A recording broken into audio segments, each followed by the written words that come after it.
Bienvenidos a mi canal. Hoy vamos a resolver un examen. Es de la prueba de acceso a ciclos formativos de grado superior de la Comunidad Autónoma de Madrid. El examen es de la asignatura de Física y la convocatoria a la que pertenece es de junio de 2018.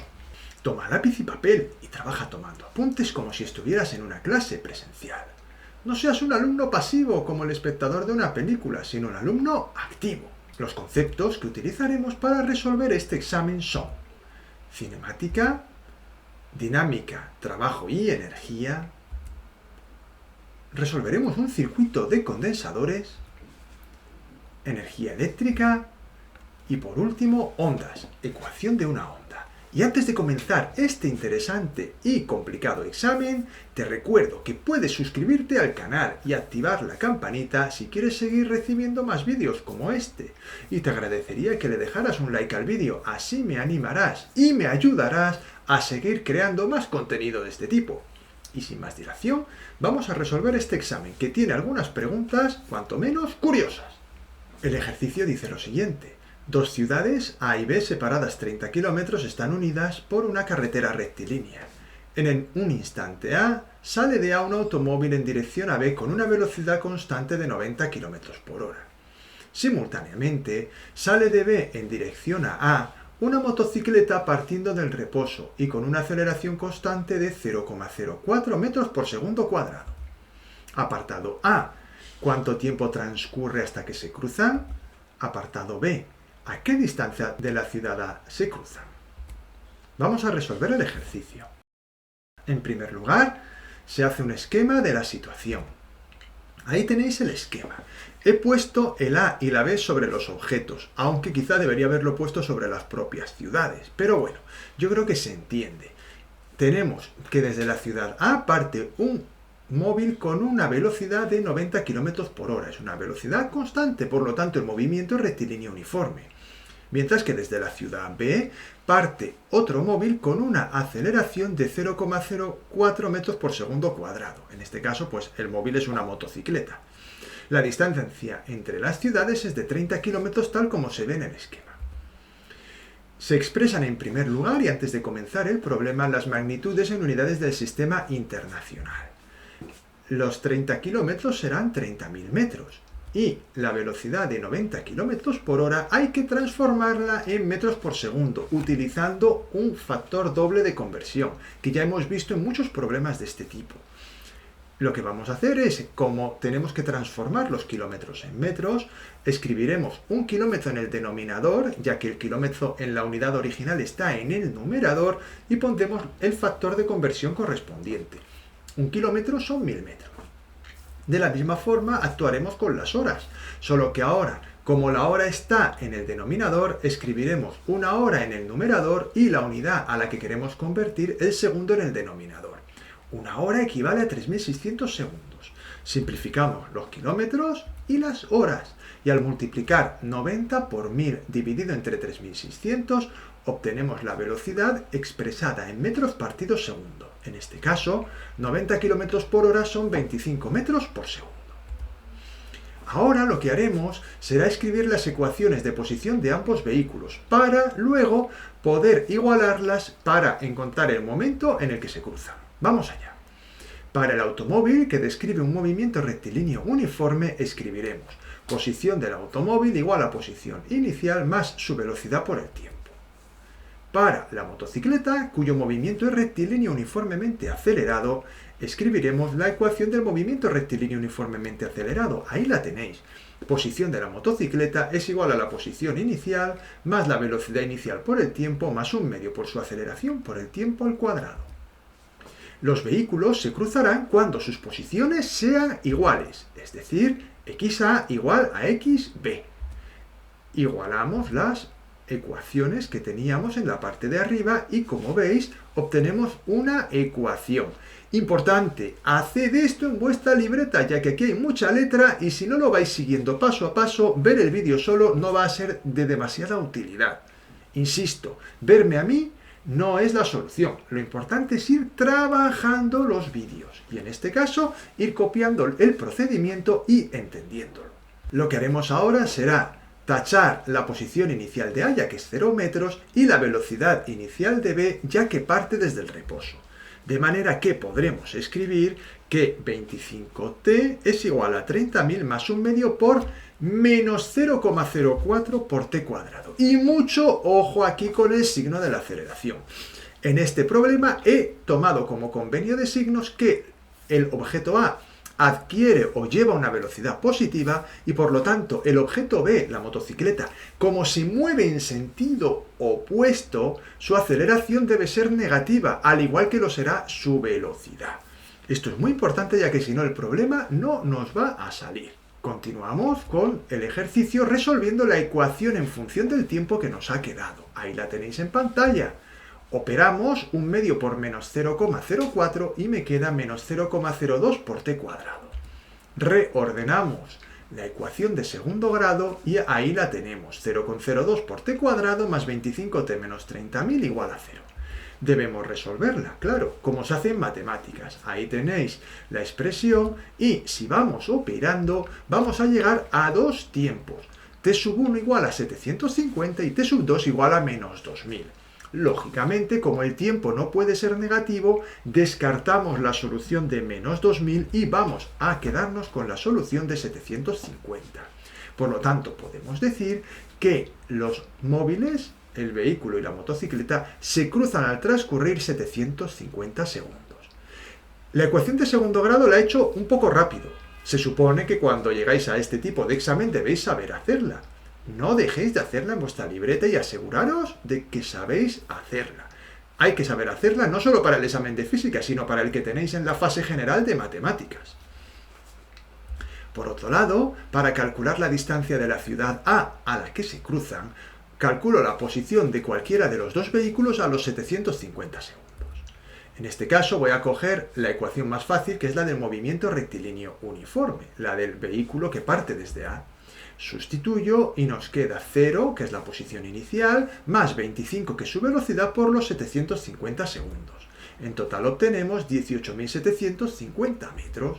Y esa será la distancia de A a la que se cruzan, a 18.750 metros de A. Lógicamente, si hubiera sustituido también en la ecuación del movimiento de la motocicleta, obtendría el mismo resultado. No dejéis de comprobarlo. Es muy interesante. El ejercicio dice lo siguiente. Por un plano inclinado de 30 grados respecto de la horizontal, se sube un cuerpo de 100 kilos con una velocidad constante de 1 metro por segundo, mediante la aplicación de una fuerza constante paralela al plano como se muestra en la figura. Apartado A. Dibuje en un diagrama las fuerzas aplicadas sobre el cuerpo durante el movimiento. Apartado B. ¿Qué trabajo realiza la fuerza exterior aplicada sobre el cuerpo al subirlo desde A hasta B? Nos dan como datos la gravedad, 9,8 metros por segundo cuadrado, el coeficiente de rozamiento, mu, igual a 0,2, y la altura del plano, 5 metros. Vamos a resolver el ejercicio y vamos a comenzar con el diagrama de fuerzas. Ahí tenéis el objeto en el plano inclinado. Observamos que se hace una fuerza F haciendo que el cuerpo ascienda por la rampa. Tenemos la fuerza peso, que va hacia abajo como siempre, y la fuerza de reacción, que es la fuerza normal. Como hay rozamiento, pues también habrá una fuerza de rozamiento, que ahí la tenéis. Y este es el esquema de fuerzas que actúan sobre el objeto durante este movimiento. El ángulo 30 grados y vamos ahora a responder al apartado B. El trabajo lo vamos a calcular con la fórmula. Trabajo igual a fuerza por distancia por el coseno del ángulo que forman la fuerza y el espacio recorrido. En este caso podemos ver que el ángulo es 0 grados, ya que fuerza y desplazamiento tienen el mismo sentido. Por ello nos quedará que el trabajo es igual a la fuerza por la distancia, ya que el coseno de 0 es 1. Muy bien, necesitamos ahora, por lo tanto, conocer el valor de la fuerza y el valor de la distancia. Vamos a comenzar con el de la distancia, que es más fácil de calcular, aunque hay que saber un poquito de trigonometría. El seno de 30 grados es igual a la altura de la rampa dividido entre la distancia de la rampa, es decir, la distancia que recorre el objeto por el plano inclinado. En este caso nos quedaría, como tenéis en pantalla, d igual a h partido seno de 30 al despejar la distancia, es decir, altura 5 metros, seno de 30 grados 0,5, Es decir, la distancia que recorre el objeto por el plano inclinado es de 10 metros. Ya tenemos la distancia, ahora debemos calcular la fuerza. Para calcular la fuerza debo tener en cuenta que el cuerpo asciende a velocidad constante. Es decir, estamos dentro de lo que llamaríamos el primer principio de la dinámica de Newton. La suma de las fuerzas tiene que ser igual a cero. De manera que escribiremos que en el eje X, la fuerza que tira del objeto F menos las fuerzas que retienen al objeto, es decir, la componente X del peso y la fuerza de rozamiento, son iguales a cero. En el eje Y, la normal menos la componente Y del peso será igual a cero. Todavía no he dibujado ahí las componentes X e Y del peso. Lo voy a hacer en la siguiente diapositiva. Vamos allá. Aquí tenemos el planteamiento. En la parte superior derecha tenéis las ecuaciones que habíamos escrito antes. Y vamos ahora a ver cuáles son las componentes X e Y del peso. Ahí tenemos la fuerza de rozamiento. Y para obtener la componente X, lo que vamos a hacer y la componente Y es lo siguiente. Trazamos una paralela al eje X, porque nuestro eje X va a ser el eje de desplazamiento. Ahí podéis ver que si trazamos una perpendicular desde el vector peso hacia el eje Y, vamos a obtener el peso Y. Y lo mismo si trazamos una paralela al eje Y perpendicular al eje X, obtendremos el Px. Observad, ahí está el Px y ahí está el Pi.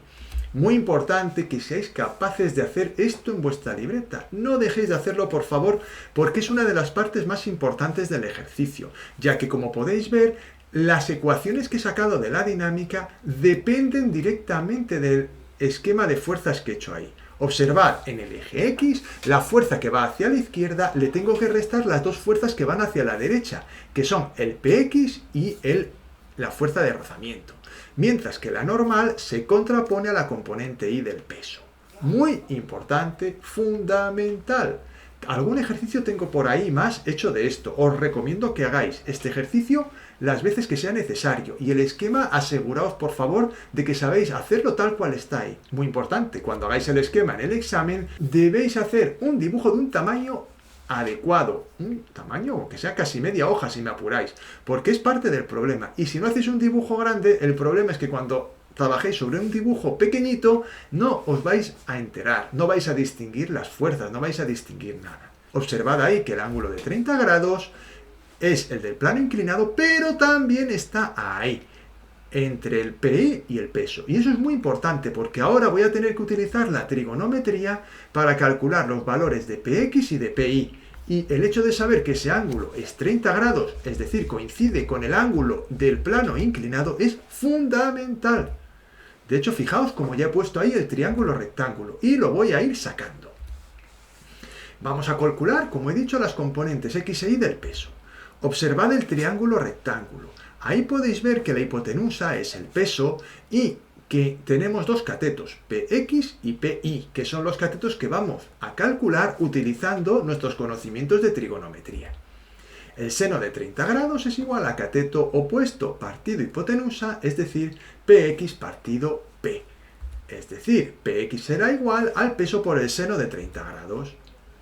Pasará lo mismo con el coseno. Coseno de 30 grados es igual a Pi partido peso. Despejaremos la componente Y del peso, que será el peso por el coseno de 30 grados.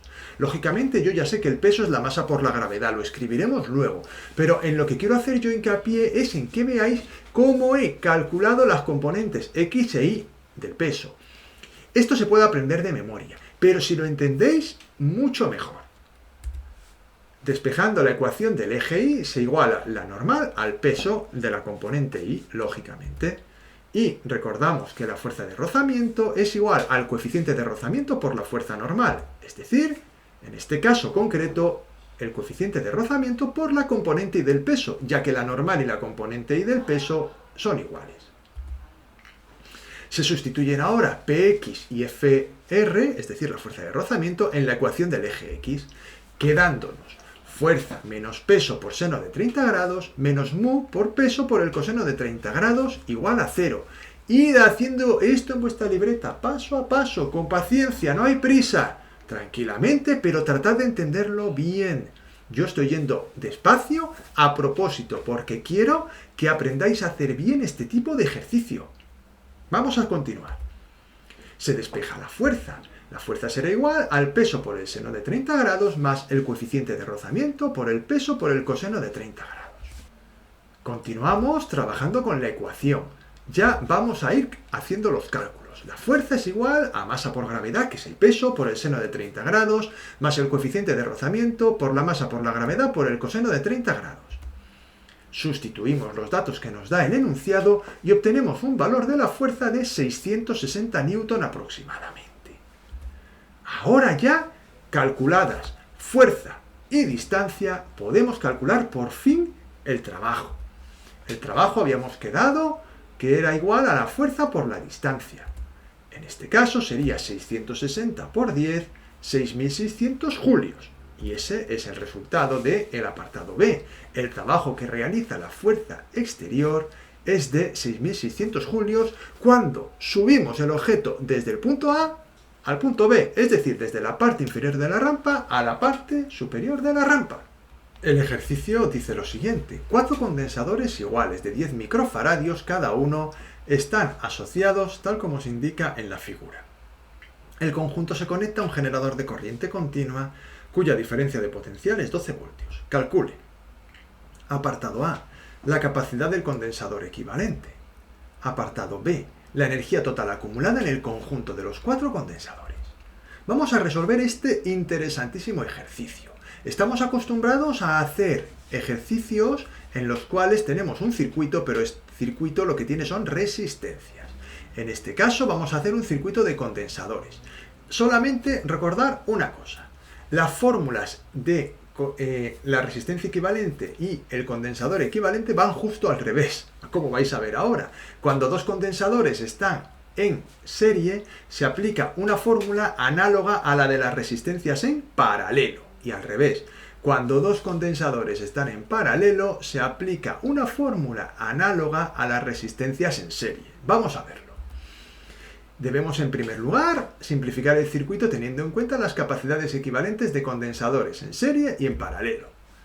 Agrupo, en primer lugar, los condensadores 3 y 4 que están en serie. Y observad, cuando yo agrupo dos condensadores que están en serie, la fórmula es análoga a la de las resistencias en paralelo. Vamos a decir que 1 dividido el condensador equivalente a los condensadores 3 y 4 es igual a 1 partido la capacidad del condensador 3 más 1 partido la capacidad del condensador 4. Como todos tienen una capacidad de 10 microfaradios, voy a dejarlo todo en microfaradios para poder hacer el cálculo tranquilamente sin necesidad de estar trabajando todo el rato con potencias de 10 a la menos 5 o menos 6. Total, como veis, 1 partido la capacidad equivalente de esos dos condensadores es igual a 2 partido 10 y al despejar nos queda que la capacidad equivalente del condensador que agrupa a los condensadores 3 y 4 es de 5 microfaradios. Agrupo ahora el condensador 2 con el resultante de agrupar 3 y 4. Ambos están en paralelo. Por ello podré sumar directamente sus capacidades. Como podéis ver, obtenemos una capacidad de 15 microfaradios. Por otro lado, agrupo el condensador 1 con el resultante de agrupar los 2, 3 y 4, que lo he hecho justo antes. Como están en serie, vuelvo a aplicar la fórmula de los condensadores que están en serie. Ahí lo tenéis, 1 partido la capacidad equivalente es igual a 1 partido C sub 1 más 1 partido C sub 2, 3, 4. Opero y me queda lo que veis en pantalla. 1 partido la capacidad equivalente es igual a 1/6. Despejando me queda capacidad equivalente igual a 6 microfaradios. Y esta es la solución del apartado A. La capacidad del condensador equivalente es de 6 microfaradios. Continuamos ahora con el apartado B, la energía total acumulada en el conjunto de los 4 condensadores. La energía acumulada por un condensador es igual a energía igual a 1/2 por la capacidad equivalente del condensador por el voltaje al cuadrado. En este caso vamos a sustituir los valores, pero debemos tener en cuenta que la capacidad que tenemos nosotros está en microfaradios. Por eso voy a multiplicar el 6, que es la capacidad equivalente, expresada en microfaradios, por 10 a la menos 6. Multiplicaremos también por el voltaje al cuadrado y obtenemos una energía de 4,32 por 10 a la menos 4 julios. Y esa es la energía que se almacena en estos 4 condensadores. El ejercicio dice lo siguiente.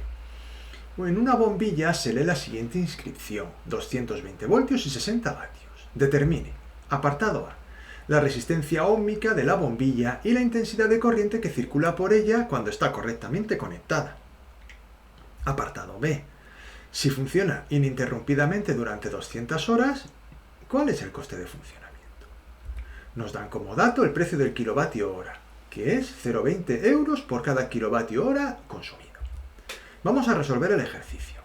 En primer lugar, tomamos datos. Diferencia de potencial, 220 voltios, potencia 60 vatios y el tiempo 200 horas. Debemos expresar el tiempo en unidades del sistema internacional. Para ello multiplicaremos las 200 horas por 3.600 segundos, obteniendo un resultado de 720.000 segundos.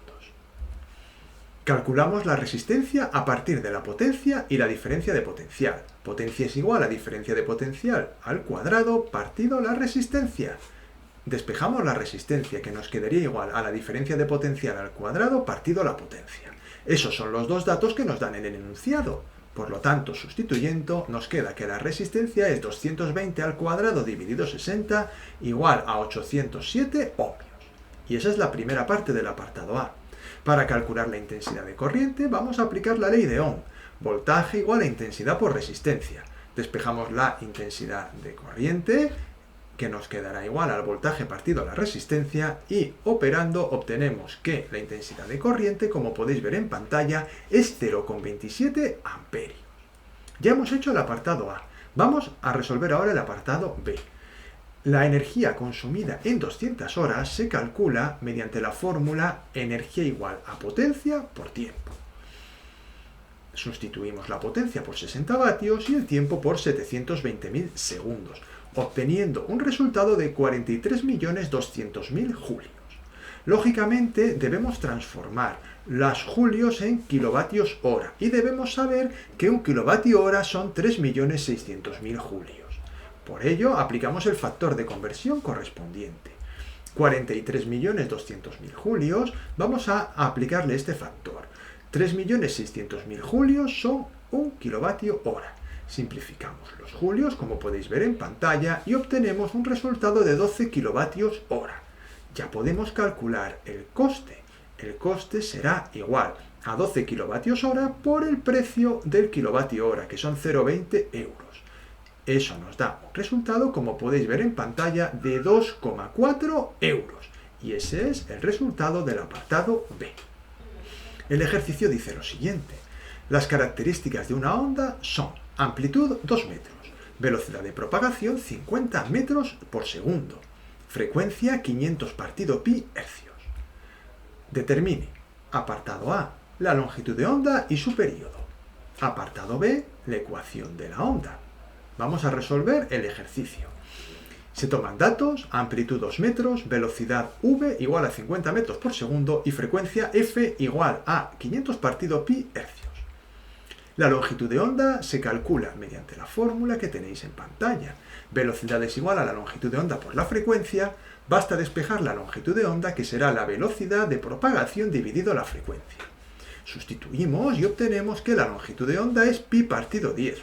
Expresado en términos numéricos sería 0,314 metros. Por otro lado, el período es la inversa de la frecuencia. Por lo tanto, período es igual a 1 partido la frecuencia. El período se da igual a 1 partido 500 partido pi, es decir, pi partido 500. Numéricamente 0,00628 segundos. Cuando digo numéricamente no es que pi no sea un número. Yo ya sé que pi es un número, pero es para dejarlo escrito con los dígitos numéricos, no dejarlo en función de pi, aunque también es posible dejarlo en función de pi, no hay ningún problema. La ecuación de la onda sabemos que es I igual a la amplitud por el seno de omega t menos k por x. Como podéis ver, no disponemos ni de omega ni de k, por lo tanto debemos calcularla.